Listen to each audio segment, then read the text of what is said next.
Welcome everyone, today I have a very excited Necromancer Season 2 guide.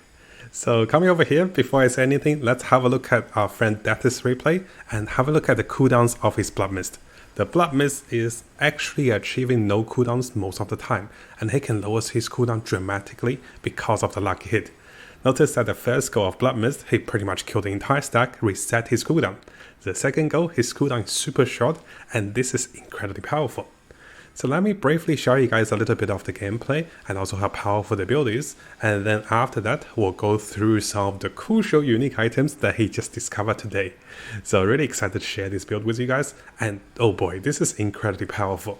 He has mentioned that he have achieved over 6 million crit in one single shot, and the damage over time, the sustain, the durability, everything related to it is incredible. Now you do notice that his Blood Mist is not going to zero right away, but with the lucky hit procs and also the cooldown reduction, it goes into no cooldown right away within 1 to 2 seconds. So this is an incredibly powerful build, and really excited and really glad that is sharing this build to us. So let's have a look at one of the crucial items for this build. Now you might be thinking, hey Matt, isn't that very similar to the build you just had? Well, that is a little bit ahead of me. I mean, a few items are very ahead of me. So one of the biggest found he has discovered is by killing the Dorio boss, the new boss, he was able to get this particular ring. This unique ring is incredibly broken and also powerful for the build for the Infinite Blood Mist.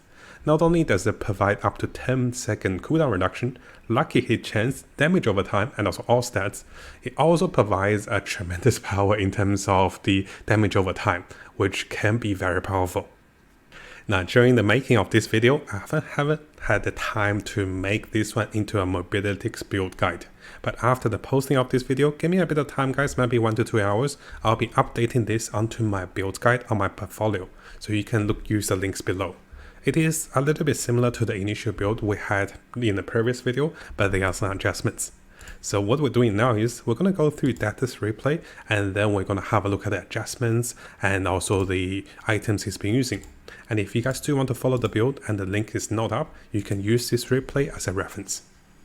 Now if you have seen our previous video, you can see that a lot of the legendary aspects Death is using for the Infinite Blood Mist build is very similar to mine. So the major focus we're looking at is going to be the choice of item and also stats. And I'll have my previous link available for you guys at the moment. There's only one variation between his build and also my build in terms of legendaries. So as for the weapon, he really recommends going with Wand, which provides us with 15% lucky hit chance. Now we'll be going with all stats, intelligence, close damage, and also damage over time. Unfortunately, he couldn't get the damage over time, so he got a slow damage. Now one thing to notice is that he prefers to go with while being unstoppable, you gain bonus movement speed, and this persists after 4 seconds after being unstoppable. This allows his Blood Mist to move faster and also to spread even quicker, which allows him to do a little more damage. So for me, I went for a more durable build. So I went for the 20% damage reduction while doing normal attack. So there is a difference between the build. The Blood Mist is transferred onto his helmet, so keep that in mind. Now for the boots, he went for movement speed, resistance, all stats, and also corpse potential, which is pretty straightforward. You can go with some mixture as well. As for the pants, he went for the corpse explosion, he didn't go for the plus rank to Blood Mist, so keep that in mind.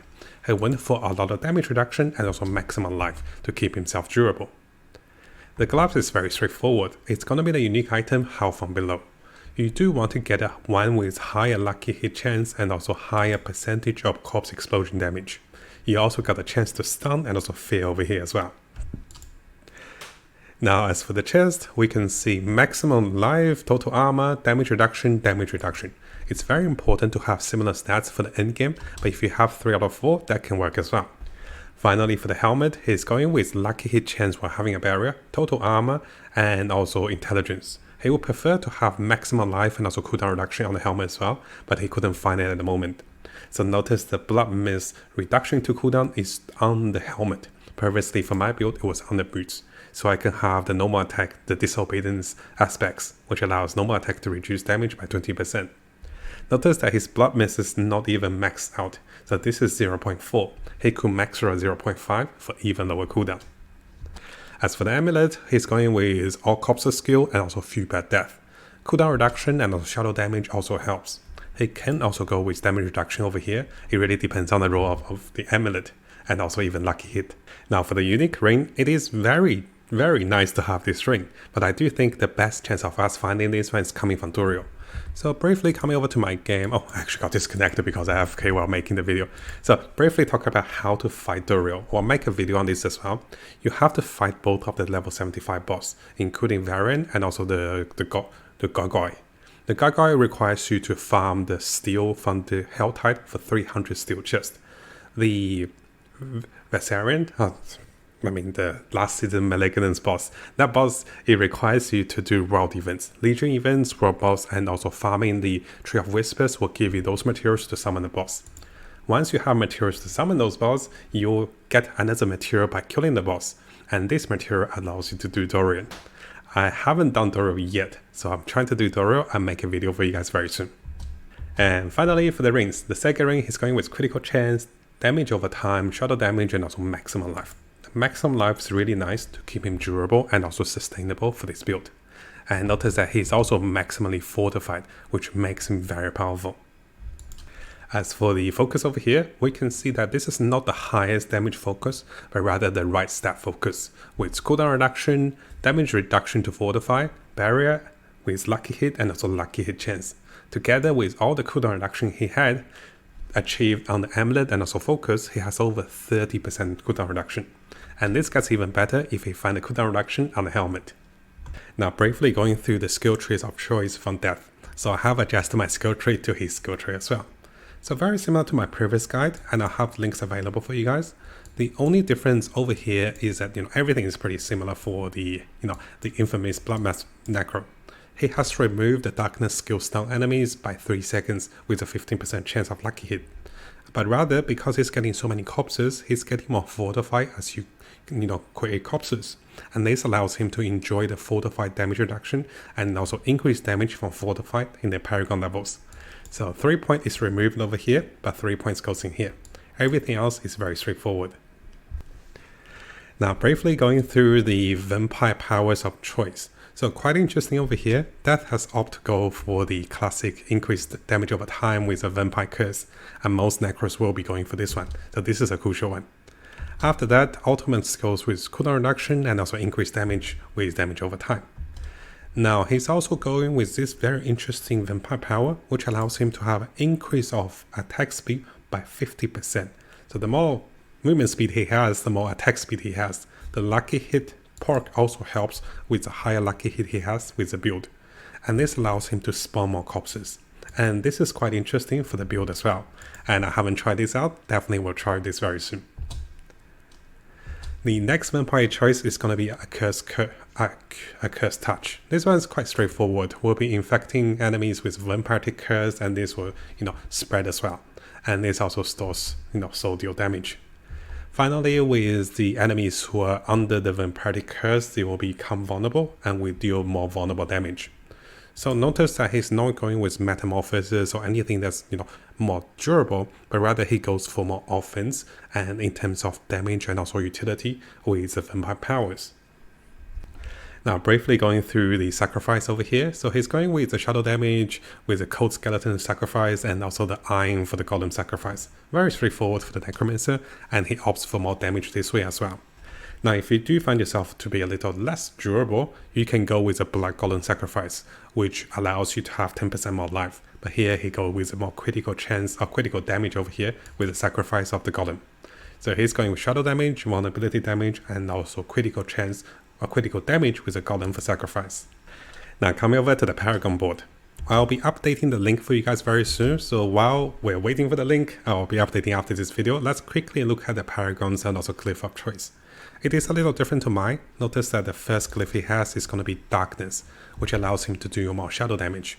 After that, the second glyph we have is going to be the shadow damage over time with Scourge. And this is already level to 15, so he's prioritizing getting the glyph to level 15. The third glyph he has is going to be Control, which allows him to deal more damage to crowd control enemies, and also the increased chance of damage against crowd control enemies. He has 5 glyphs in total, I believe. The next glyph is going to be increased damage while fortified with Untaunted. And this is quite interesting because he have the spawning corpses to provide fortify, he can really make use of this and also damage reduction. Finally, going with Territorial gives him 10% damage reduction and also more damage with close damage. Now I do know it is a little harder to follow this particular Paragon board, and just bear with me guys, I will be making the link onto the build guide, and this way you can follow it more easily. Now finally, having a look at Datus stats, he has gotten all resistance to 70%. One of the tricks I recommend doing this is, let's say if you're coming over to your characters, I also have my resistance to 70%, not enough armor though. So if you're short on resistance, let's say if this particular this amulet is actually too much. So what I'm trying to show you guys is, notice that the gems on amulet is socketed depends on what resistance I'm lacking. Cold resistance, lightning resistance, and also lightning resistance. If you go for all resist, you only get 25%, but if you go for single resistance, you get 30%. And you can target yourself for certain resistance this way. Now, as I mentioned earlier, I'll have the entire replay available for you guys at the end of this video. So a very big thank you for Death for sharing this one, and also to making this particular guide possible, right? Notice that he's attacking super fast. And I think before we go to the next part, let's briefly talk about the skill rotations and also how to play the Bloodmist Necromancer. I'm sure you guys know, but it's a little different in the higher level dungeons. You do want to cast the Decrypify at the start if you can, and then Bloodmist to deal more damage and also stack up the armor. Once you have that, you can finish off with more Bloodmist because you have almost no cooldown if you kill the enemies.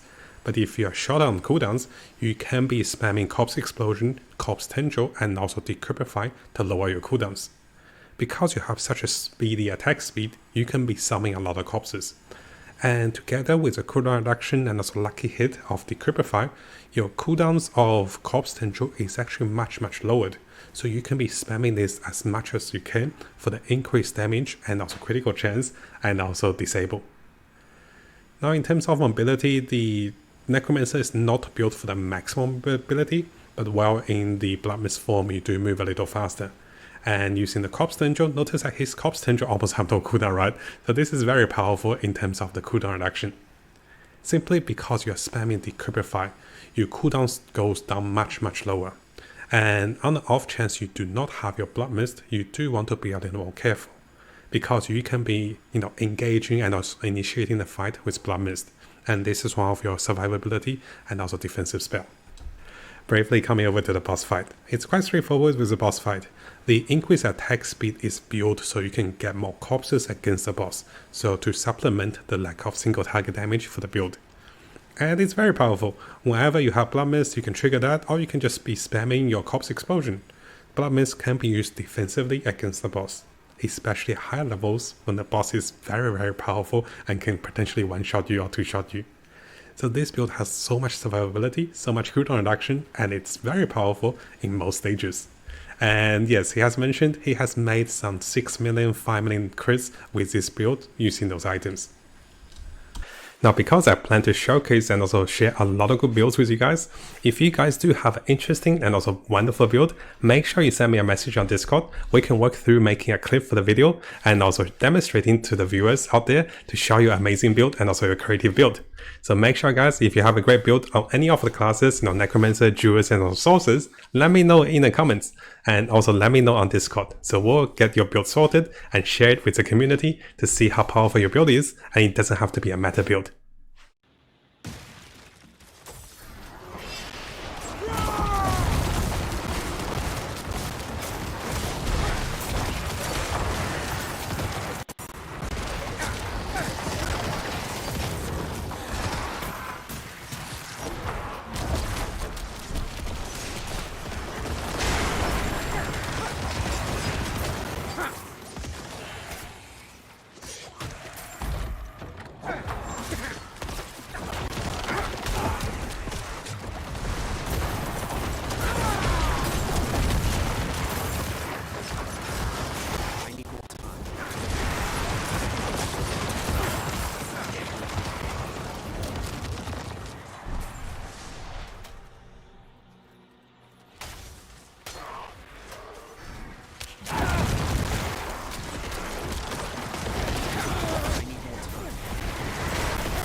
ready yet.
Now, if you guys haven't subscribed, it is a really good time to do so, because I'll be covering tons of Diablo 4 related topics and also videos and also guides. We'll be looking to the top meta builds, non-meta builds, leveling up, and also Paragon tricks.